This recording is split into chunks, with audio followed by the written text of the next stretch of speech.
Tenho certeza absoluta que isso já aconteceu com você. Você abre um livro pela primeira vez e ali nas primeiras páginas você conhece um personagem que, sem perceber, vai morar dentro de você por anos. Não é só o nome dele, nem é uma simples descrição física. É como se aquela pessoa tivesse realmente existido. Você começa a pensar nela como pensaria num amigo. Alguém com quem você já dividiu conversas, dores e até segredos. Esse é o poder dos grandes personagens. Eles não são apenas peças de enredo, eles são o coração pulsante da literatura. Hoje nós vamos conversar sobre isso. Como criar bons personagens. Nós vamos mergulhar em exemplos que nos marcaram profundamente e entender o que os torna tão inesquecíveis. E no final, é claro, eu vou te propor um exercício para você aplicar na sua própria escrita. Eu nunca esqueci o Levine, de Ana Karenina do Tolstói. Ele é um homem comum, com as suas dúvidas existenciais, os seus conflitos sobre o sentido da vida, o trabalho no campo, a fé e até o amor que ele sentia pela Kitty. Tolstói construiu esse personagem de maneira tão íntima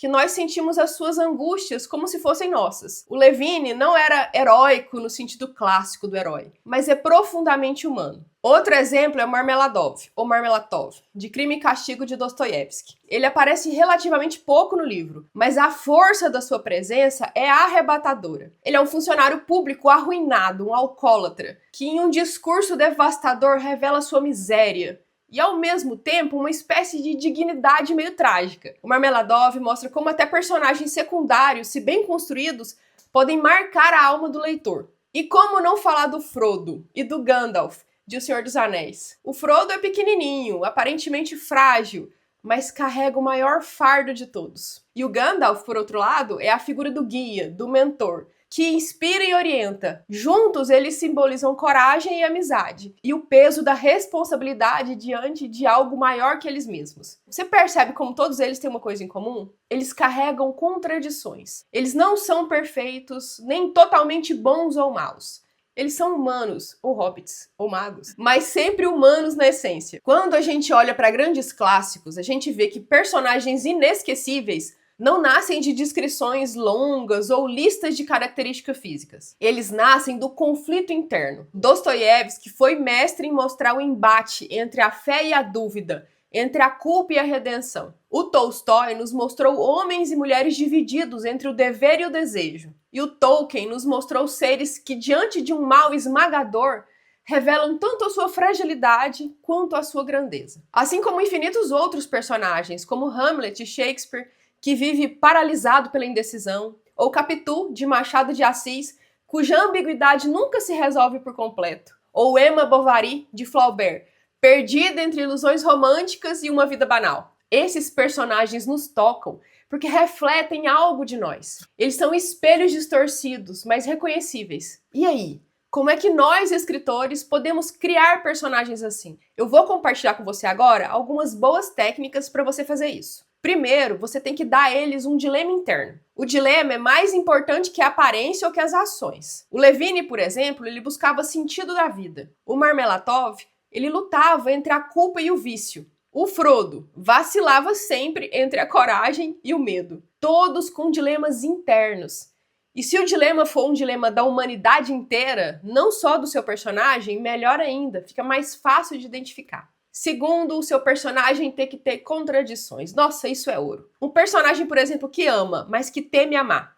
Que busca justiça, mas é tentado pela vingança. Entende? Quanto mais camadas, mais ele parece real. Porque um bom ser humaninho é assim. Ele é um poço de contradições. E o leitor vai se identificar com um personagem que tem as mesmas contradições que ele. Terceiro, deixe os personagens falar.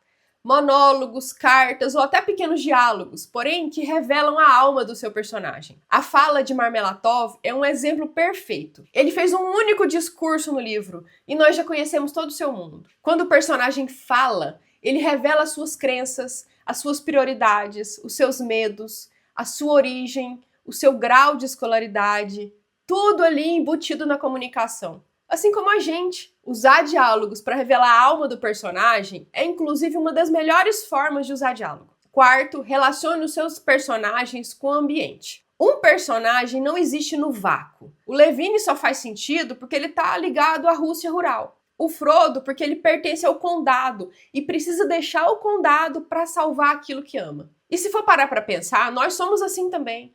Nós nos comportamos de maneiras diferentes em lugares e contextos diferentes. Nós usamos máscaras sociais, máscaras para representar os nossos inúmeros papéis no dia a dia. Talvez um homem seja duro com os empregados lá na empresa, mas seja doce em casa com seus filhos como pai.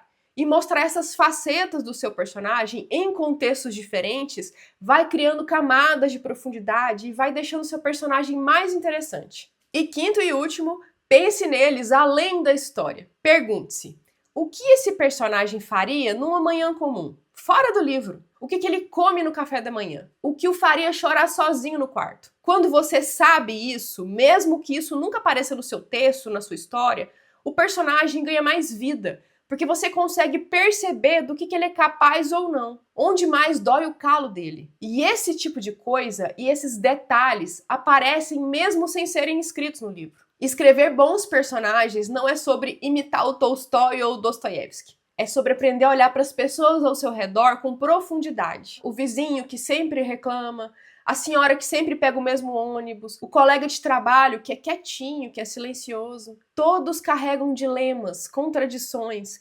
desejos não ditos. A diferença entre um personagem raso e um inesquecível está na capacidade do escritor de escutar o invisível. E aqui fica mais uma dica. Na hora de criar os seus personagens, esqueça o manual de fichas prontas, sabe? Aquele que pede para você listar a cor do cabelo, cor dos olhos, altura, signo, nome do cachorro. Isso pode até te ajudar, mas não cria profundidade. O que cria profundidade é se perguntar: qual é o abismo dentro dessa pessoa? O que tira o sono dessa pessoa? E o que faz ele dormir tranquilo? O que tira o chão? E o que devolve o chão para ele? Agora eu quero propor um exercício para você. Escolha uma pessoa que você conhece bem. Pode ser um amigo, um familiar ou até você mesmo. Escreva uma cena curta, de uma página até, em que essa pessoa revela algo que normalmente ela não mostra para ninguém. Pode ser um medo, uma contradição, uma lembrança dolorosa do passado. Não descreva apenas o que ela faz. Dê um espaço para descrever o que ela sente, o que ela pensa e o que ela tenta esconder. Esse exercício treina justamente a habilidade de enxergar para além da superfície, que é o que dá vida para os personagens. Personagens inesquecíveis não são feitos de músculos, roupas coloridas ou de cabelos estranhos. Eles são feitos de fragilidades, de escolhas e de segredos. Quando você cria um personagem assim, não importa se ele é um hobbit, um funcionário público russo ou uma mulher de olhos de ressaca. Ele sempre será lembrado. Criar personagens é criar mundos. E quem escreve bons personagens nunca escreve sozinho. Sempre terá companhia dentro das próprias páginas. Agora me conta aqui nos comentários. Que tipo de personagens você sempre cria? Porque às vezes tem um padrão, hein? Eles se parecem com você? Ou eles se parecem muito com pessoas que você conhece? Ou são o oposto de tudo que você acredita? Se você gostou desse vídeo, dê o seu like, se inscreva no canal para receber os próximos vídeos sobre literatura e escrita criativa. Eu vou deixar um outro vídeo do canal aparecendo em algum lugar aqui da tela. Eu espero que você veja e eu espero que você goste. Obrigado por ficar até o final. Te vejo na próxima, hein? Tchau, tchau.